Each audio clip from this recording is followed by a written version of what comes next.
Loving yourself is not just a matter of words, it's a matter of actions. At best, yeah. Go take a look up in the mirror. You gotta see a little clearer. Who's that woman looking right? Hey guys, and welcome back to my channel for another weekly episode. If you're new here, my name is Brielle. If you're not, thank you so much for coming back. So today's topic, we are going to talk about self-love, So self-love is divided, okay, according to my knowledge, it's divided into how many categories? 4. There's self-care, there's self-awareness, self-accountability, and self-criticism, So that is according to my knowledge. So let's break them down. So I'm gonna start with self-care. Self-care is taking yourself out on dates, I don't know, treating yourself. Basically, self-care is limited to the physical, if you get what I mean. Anything physical that you can do to take care of yourself, that is self-care. And I feel like a majority of us nowadays, when someone asks you to describe self-love, most of us end up leaning towards self-care as self-love. But then self-love is so big, you can't just limit it to self-care only. That you'll be denying yourself a lot of things. So as much as yes, self-care is good, of course you have to take care of your body, you have to take care of yourself, you have to take care of your mental, So as much as that is good, there are also some other parts of self-love that we tend to ignore, or maybe we tend to forget, So yeah, that's one. And 2, there's self-awareness. So self-awareness is actually you just getting to learn yourself, getting to know yourself, inside out, thoroughly, doing your shadow work, doing no one is perfect. So definitely everyone has weaknesses and strengths, So you have to sit down and ask yourself, what are my strengths and what are my weaknesses, So that when you recognize your weaknesses, you can work on them. You don't just ignore your flaws, because maybe it's good to love yourself wholly and completely, but at the same time it is also good to work on things that are your flaws and you can work on them, So when you're aware of yourself, when you know yourself, you'll be able to know what is it that you like and what you don't like and why, and definitely after you know that, you'll know you'll make decisions based on your values, your principles, and all that, And then another thing also about self-awareness, you're able to recognize when you go wrong, and you're able to what is it called, you're able to work on it, because some people just live clueless or ignorant, So sometimes even someone can maybe do something wrong or do something that doesn't favor, I don't know how to put it, you can do something that is not okay and yet not recognize that you've done something wrong, And that's the point of self-awareness, because as I said earlier, no one is perfect. So you're supposed to know so there are some things that you do that you'll recognize that anyway, what I did there wasn't good or wasn't okay, so I have to work on this and this and this in order for me to be a better person, So that's the point of self-awareness. If you don't know yourself, then that's a recipe for disaster, honestly, because you just have to recognize the wrongdoings you do and correct them, and also recognize the right things you do that you can upgrade, Number 3, self-accountability. So you hear people say you have to be accountable for your actions, you have to be accountable for your words, So a part of self-love, if you truly love yourself, then you're gonna take accountability for your actions, any type, whether it's good, whether it's bad, you're gonna take accountability. And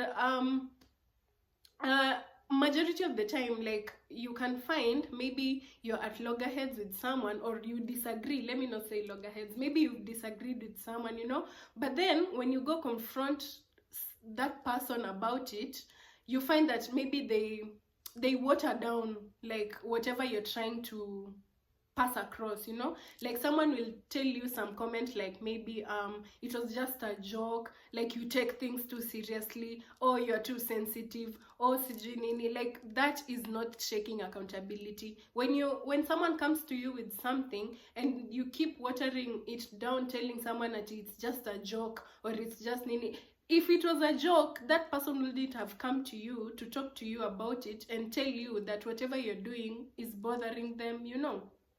Like, if you truly love yourself, then you'll take that accountability, talk to this person and tell them, anyway, I see your point. Like, I maybe at the time I didn't know like my actions hurt you that much, but now that you've told me, I'm willing to, you know, take accountability, say you're sorry, and be like, work towards changing that particular thing. Because if one person comes to you about something, that means other people also might, like, there's a high percent chance other people also might find a problem with that, you know. So, like, let's learn to take accountability for our actions. You know, obviously most times we don't like it when a person comes to you and tells you like your flaws and like you're like this and you're like this, you know. No one likes that, but it's necessary, because as a person you don't always see your flaws, or you don't always see your wrongdoings, you know. Even if you're self-aware, sometimes you might do something that you're not aware. It's like, excuse me, it's like a flaw or something like that, you know. And that's why other people are there, because another person will see something in you that you don't see in yourself, you know. So if a person just comes to you, like, just be ready to let's be grown-ups, let's be mature, you know, about it, and talk about it, and be willing to change. Like, take the necessary steps to change. Because even the people who usually come and say at you, when you tell them something, they say at you, that's my character, I'm like that, like, you're gonna have to get used to it. That's lacking accountability, if I'm being honest. Like, if you have something and you can change it, like, why not just change it? Don't be like, it's me. That will push people away from you, because, you know, if you can't change something that bothers people, then people will just keep avoiding you, you know. And then you come back and start asking yourself, oh, what is wrong with me? People it's because you don't take accountability, you know. Like, we are all grown-ups, man. Let's take accountability. And then last but not least, self-criticism, you know. So, like, this is you actually taking the step back and, you know, criticizing yourself. And criticism doesn't mean you call yourself negative things or you do negative things. No, like, self-criticism is actually a good thing. Like, it's a positive thing depending on how you take it, you know. Because at times, in other terms, ni kama kujiita kamkutano, you know. Like, be like, okay, I did this, and as much as, you know, it's hard for me maybe to go ask for forgiveness, or it's hard for me to take accountability, like, it's a necessary thing that I need to do in order for me to, like, make my relationships better, or to be a better person in general, you know.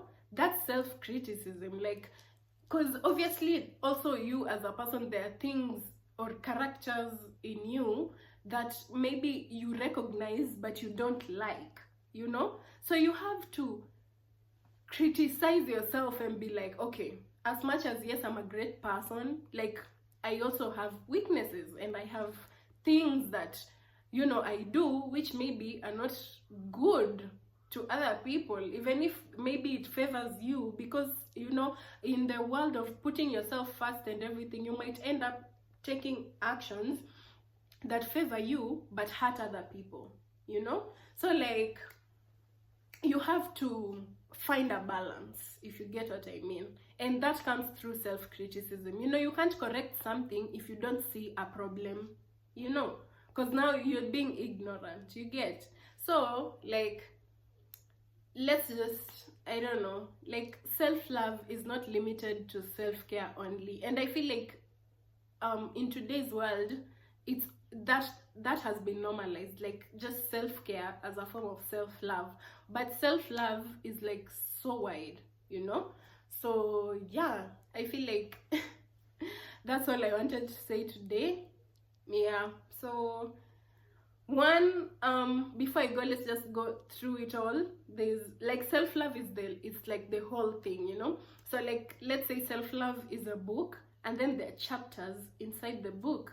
So there's self-awareness, self-care, self-criticism, and self-accountability. I don't know about other things, like if you know you have like another thing that is a part of self-love that I haven't mentioned, you know, you can always feel free to like comment in the comment section, because you'll also be teaching me you know, and I'm willing to learn. So yeah, we've come to the end of today's episode. I know it's short, but I've passed the message across. So yeah, like it's not a matter of length, it's a matter of the message.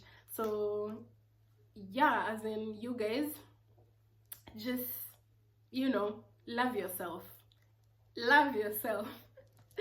So yeah, like I guess I'll see you guys next week, you know, in my next episode. So bye.